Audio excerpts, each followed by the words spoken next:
আসসালামু আলাইকুম ভিউয়ার্স, আশা করি আপনারা সকলেই খুব ভালো আছেন। আমি মাহমুদ হাসান ঈশান এবং আপনারা দেখছেন Eashan3B।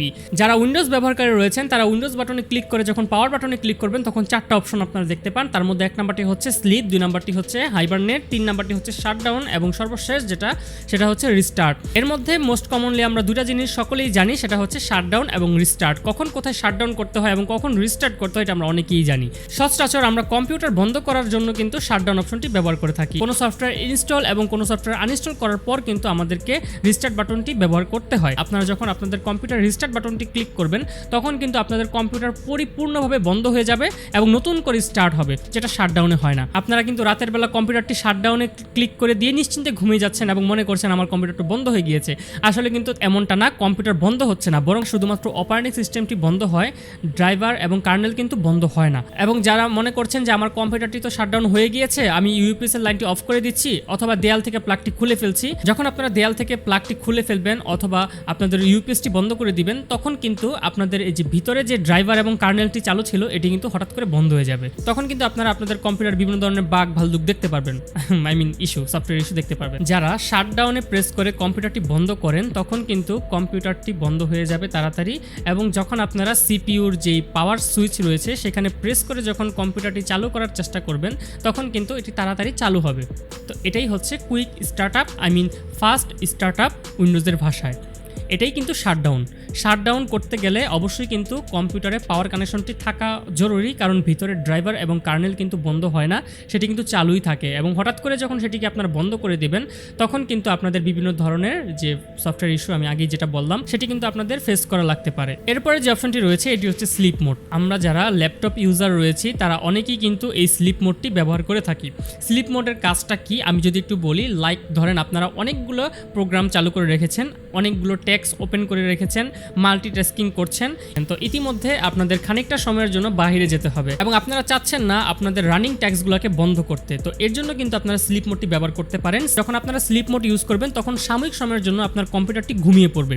যখন আপনি এসে আবার আপনাদের মাউসটিকে নাড়া দিবেন অথবা মাউসের কোনো একটি বাটনে প্রেস করবেন তখন কিন্তু আপনার কম্পিউটারটি ঘুম থেকে উঠে যাবে, লাইক অ্যাজ হিউম্যান। যখন আমরা ঘুমিয়ে যাই তখন আমাদের শ্বাস প্রশ্বাস চলতে থাকে ঠিকই, কিন্তু আমরা চোখটি বন্ধ করে ঘুমিয়ে যাই এবং আমাদের ব্রেনটিকে আমরা রেস্ট দিই। সেরকমই কম্পিউটারের স্লিপ মোডটি কাজ করে থাকে। যারা ল্যাপটপ ইউজারকারী রয়েছেন তারা অনেকেই কিন্তু এই স্লিপ মোড ঘন ঘন ব্যবহার করে থাকেন। দেখা গিয়েছে যে আপনি কোনো একটি সফটওয়্যার রান করছেন এবং স্লিপ অপশনে ক্লিক করে আপনারা বাইরে গেছেন, আপনার কিন্তু মনেও নাই যে আপনি স্লিপ অপশনটি ক্লিক করে রেখেছেন। তো আপনি যখন বাসায় ফিরবেন এবং যখন ল্যাপটপটি ওপেন করবেন দেখবেন ল্যাপটপ ডেড হয়ে গিয়েছে। যখন আপনারা স্লিপ মোডটি অন করবেন তখন কিন্তু আপনাদের র্যামগুলো রান করতে থাকবে ব্যাকগ্রাউন্ডে, হার্ড ডিস্ক বন্ধ হয়ে যাবে এবং অন্যান্য কম্পোনেন্ট যেমন কিবোর্ড মাউস এগুলো কিন্তু বন্ধ হয়ে যাবে, এমনকি আপনাদের মনিটরও বন্ধ হয়ে যাবে। জাস্ট র্যাম রান করবে।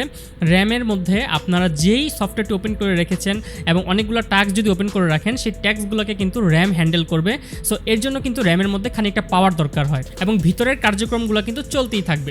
এভাবেই কিন্তু স্লিপ মোড কাজ করে থাকে। এরপরের অপশনটি হচ্ছে হাইবারনেট। স্লিপ মোডের ক্ষেত্রে আমি বলেছিলাম যখন আপনারা কম্পিউটারটি ঘুমিয়ে যায় তখন কিন্তু র্যামের মধ্যে পাওয়ার যেতে থাকে, তখন কিন্তু র্যাম রান করে। র্যাম রানের মাধ্যমেই কিন্তু আপনাদের যে ভিতরের যেই কার্যক্রমগুলো রয়েছে সেগুলো কিন্তু র্যাম হ্যান্ডেল করে। তো হাইবারনেটের ক্ষেত্রে কিন্তু এর ব্যতিক্রম ঘটে, র্যামের বদলে কিন্তু তখন হার্ড ডিস্ক কাজ করে। হার্ড ডিস্কের মধ্যে যদি একবার ডাটা এন্ট্রি হয়ে যায় তখন যদি আপনারা পাওয়ার কানেকশনটি যদি বন্ধও করে দেন তখনও কিন্তু সেই ডাটা থেকেই যাবে, কিন্তু র্যামের ক্ষেত্রে সেটা হয় না। র্যামের মধ্যে ভোল্টেজ প্রয়োজন হয়, এই ভোল্টেজের মাধ্যমেই কিন্তু র্যাম আপনাদের কার্যক্রমগুলোকে হ্যান্ডেল করে। এবং র্যামের পরিবর্তে যদি হার্ড ডিস্ক আপনার এই ট্যাক্সগুলোকে হ্যান্ডেল করে তখন কিন্তু হার্ড ডিস্কে পাওয়ার না থাকলেও কিন্তু এটি ডাটা স্টোর হয়ে থাকবে আপনার হার্ড ডিস্কে। গুগল ক্রোম আপনারা ওপেন করে হাইবারনেটে ক্লিক করলেন তখন কিন্তু এই গুগল ক্রোম আর বন্ধ হবে না, গুগল ক্রোম ক্লোজ হবে না, জাস্ট ওইভাবেই যেভাবে আপনি হাইবারনেটে ক্লিক করবেন কম্পিউটারকে রেখে ঠিক সেইভাবেই কিন্তু পুরো কম্পিউটারটি বন্ধ হয়ে যাবে। যখন আপনারা আপনাদের পাওয়ার বাটনে প্রেস করবেন তখন কিন্তু ওই অবস্থায় আপনাদের কম্পিউটারটি চালু হয়ে যাবে। হাইবারনেটে একটি অসুবিধা রয়েছে, সেটি হচ্ছে হাইবারনেট অনেকটা সময় নিয়ে থাকে উইন্ডোজ বুট করার জন্য, কারণ আপনি যেই সফটওয়্যারগুলোকে ওপেন করে রেখে হাইবারনেট করেছেন সেই ওপেন কিছু সফটওয়্যারকে লোড করবে আপনার হার্ড ডিস্ক থেকে কিন্তু র্যামের মধ্যে ট্রান্সফার করবে। সো র্যাম আবার সেই সফটওয়্যারগুলোকে হ্যান্ডেল করা শুরু করে দেবে। তো এভাবেই কিন্তু হাইবারনেট কাজ করে। এখন আমি আপনাদেরকে দেখাচ্ছি কিভাবে হাইবারনেট অপশনটি চালু করতে হয়। আমি জানি সচরাচর অনেকের কম্পিউটারেই কিন্তু এই হাইবারনেট অপশনটি চালু করা থাকে না। সো চলুন দেখিয়ে দিচ্ছি। প্রথমে কিন্তু আপনারা আপনাদের কন্ট্রোল প্যানেলে চলে যাবেন। অনেকেই আমাকে কমেন্ট করে জানিয়েছেন যে কন্ট্রোল প্যানেল আপনারা খুঁজে পান না, তো তাদের জন্য আমি এখন দেখাচ্ছি কিভাবে কন্ট্রোল প্যানেলকে খুঁজে বের করবেন। আপনাদের যে টেক্সট বার রয়েছে এখানে কিন্তু একটি সার্চ বার থাকবে। এই সার্চ বারটিকে কিন্তু আমি অফ করে রেখেছি। এই সার্চ বারটি আমি অন করে দেখাচ্ছি। আমি এখানে টেক্সট বারের রাইট বাটনে ক্লিক করে সার্চ অপশনে চলে গিয়ে এটাকে আমি হিডেন করে রেখেছি। এখন এটাকে কিন্তু আমি চাইলে আবার আগের অবস্থায় ফিরিয়ে নিতে পারি। আপনাদের ক্ষেত্রে কিন্তু এরকম থাকতে পারে। এখানে গিয়ে আপনারা কন্ট্রোল প্যানেল লিখবেন। দেখেন কন্ট্রোল লেখার সাথে সাথে কিন্তু প্যানেল চলে আসছে, কন্ট্রোল প্যানেল। এখন কিন্তু আমরা কন্ট্রোল প্যানেলে চলে আসছি। এখন আমরা এই যে পাওয়ার অপশন দেখতে পাচ্ছেন, এই পাওয়ার অপশনে ক্লিক করে দেব।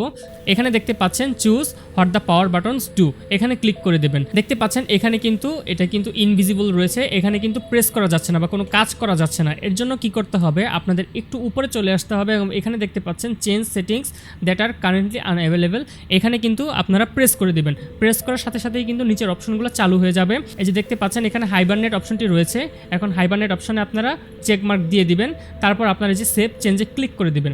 এখন এখানে দেখতে পাচ্ছেন এখানে ফার্স্ট স্টার্ট আপ রয়েছে, এটি কিন্তু আপনার শাটডাউন। আপনারা যদি এখন চান যে আপনারা কম্পিউটারটিকে শাটডাউন করবেন না, আপনারা হাইবারনেট করবেন, তাহলে করতে পারেন। কারণ শাটডাউনের মাধ্যমে কিন্তু কম্পিউটারের অনেক ধরনের সমস্যা দেখা দেয়, বিভিন্ন ধরনের সফটওয়্যার বাগ দেখা দেয় এবং বিভিন্ন ধরনের প্রবলেম দেখা দিতে পারে। শাটডাউনের কারণে কিন্তু আপনাদের হার্ড ডিস্কে ব্যাড সেক্টর ক্রিয়েট হতে পারে। তো এর জন্য কিন্তু আমি রেকমেন্ড করব হাইবারনেট অপশনটি আপনারা ক্লিক করে দেবেন। তো যাই হোক, এখানে সবগুলো অপশনই কিন্তু আমি চেক মার্ক দিয়ে রেখেছি। এখন কিন্তু আমি সেভ চেঞ্জে ক্লিক করে দেব, তাহলে কিন্তু আপনারা দেখতে পারবেন আলটিমেটলি এখানে আপনাদের পাওয়ার অপশনে গেলেই কিন্তু এই যে 4টি অপশন দেখাচ্ছে। তো এভাবেই কিন্তু আপনারা চাইলে কাজটি করতে পারেন। আমি বোনাস একটি ট্রিক্স দেখাচ্ছি আপনাদেরকে, এটি আপনাদের পাওয়ার প্ল্যানকে চেঞ্জ করবে। সো যারা উইন্ডোজ 10 ব্যবহার করে থাকেন এবং যারা ডেস্কটপ ইউজার রয়েছেন তারা কিন্তু চাইলে পাওয়ারের ফুল পটেনশিয়ালটি পেতে পারেন। তো এর জন্য কি করবেন দেখিয়ে দিচ্ছি, সেই অপশনটি কিভাবে আপনারা এনাবল করবেন। সো এই যে দেখতে পাচ্ছেন এখানে আমি একটি লিখে রেখেছি, যে কোড লিখে রেখেছি। জাস্ট এতটুকু আপনাদের কপি করতে হবে, এটা আমি ভিডিও ডেসক্রিপশনে দিয়ে রাখবো। জাস্ট এতটুকু কপি করবেন, জাস্ট কপি করবেন। কপি করে আপনারা রান কমান্ডটি চালু করবেন এবং এখানে সার্চ বারে এসে আপনারা যদি লেখেন রান, তাহলে কিন্তু যে রান চলে আসছে। রানের মধ্যে আপনারা লিখবেন সিএমডি লিখে সার্চ করবেন, দেন এরকম একটি অপশন চলে আসবে। এখানে যেটা কপি করেছেন সেটা পেস্ট করে দেবেন। হয়ে গেল, পেস্ট হয়ে গেল। এখন পেস্ট কিভাবে করতে হয়, উইন্ডোজের কন্ট্রোল এবং ভি বাটন প্রেস করলেই কিন্তু এটি পেস্ট হয়ে যাবে। এখন যদি আপনারা এন্টারে প্রেস করেন তাহলেই কিন্তু এই যে আলটিমেট পারফরমেন্স এটি কিন্তু চলে আসলো। এখন কিন্তু এটিকে সেট করতে হবে। এই যে কন্ট্রোল প্যানেলে চলে যাবেন, তারপরে যে পাওয়ার অপশনসে চলে যাবেন, তারপরে যে দেখতে পাচ্ছেন এখানে আলটিমেট পারফরমেন্স লেখা রয়েছে। এর আগে কিন্তু আমি ব্যবহার করছিলাম, যার কারণে এখানে দুটো দেখাচ্ছে। সো আমি এখানে চেঞ্জ প্ল্যান অপশনে ক্লিক করি।